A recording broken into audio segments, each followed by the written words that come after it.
जो जंतर मंतर पे धरना प्रदर्शन हो रहा है काफी भारी तादाद में, जहाँ पे लोग मौजूद हैं, उसी सिलसिले में बात करने के लिए शबनम हाशमी जी मौजूद है, वो भी आई हुई हैं। आखिर ऐसी क्या जरूरत आ पड़ी कि इतनी भारी तादाद में लोग एकजुट हुए हैं? देखिए, आज का प्रोग्राम जो है वो इमरान प्रतापगढ़ी ने बुलाया है और बहुत सिंपल सा मैसेज है कि हमारा खून जो है वो और बेहतर चीज़ों के लिए काम आ सकता है। आज वो ब्लड डोनेशन भी कर रहे हैं, लोगों की जिंदगियां बचाने के काम आ सकता है, इस देश के काम आ सकता है। तो उसे मॉब लिंचिंग में जिस तरह से मारा जा रहा है लोगों को, उसके खिलाफ एक ही आवाज़ है और मुझे लगता है कि बहुत क्रिएटिव ढंग से उन्होंने एक आवाज़ उठाई है। मैं उनका साथ देने के लिए आज यहाँ आई हूँ।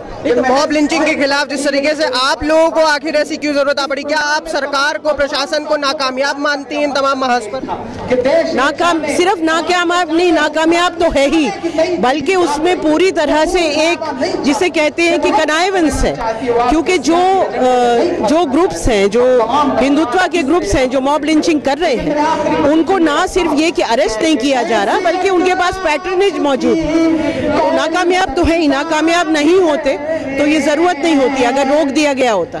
अभी तक लगातार लिंचिंग जारी है। प्रधानमंत्री जी भी बोलते हैं कि लिंचिंग नहीं होनी चाहिए, गलत काम नहीं होना चाहिए। इस पे आपकी क्या राय है? देखिए, जब इंटरनेशनल प्रेशर ज्यादा पड़ता है तो कभी कभार वो बोल लेते हैं, उसके अलावा तो उन्हें बोलता देखा नहीं हमने। तो ऐसा आखिर क्यों लगता है कि देश में हिंसा बढ़ रही है और फिरका परस्ती बढ़ रही है? ऐसा क्यों लगता है? लगता नहीं है, ऐसा हो रहा है। फिरका परस्ती बढ़ रही है चारों तरफ। एक जब से ये सरकार आई है, एक अफरा तफरी का माहौल है, हमला है, लगातार लिंचिंग्स हो रही हैं, लगातार नफरत की बातें हो रही हैं। तो जब तक इस पर रोक ना लगे तब तक तो आवाज़ तो उठानी पड़ेगी। तो क्या लगता है, ये आज कोई पहला ऐसा प्रोग्राम नहीं, इससे पहले भी बहुत प्रोग्राम हुए हैं और होते आ रहे हैं, आइंदा भी होंगे, तो इसका कोई असर नहीं पड़ रहा है सरकार पे? ऐसा आपको लगता है? क्या मानती है? देखिए, खास असर तो नहीं पड़ रहा क्योंकि ये फाशीवादी सरकार है और ये चाहते हैं कि हिंदुस्तान में जो लोकतंत्र है उसे ख़त्म कर दे। तो उनकी लगातार कोशिशें हैं कि हिंसा बढ़ती जाए, पूरा एक देश में जो है अनार्की बढ़ती जाए।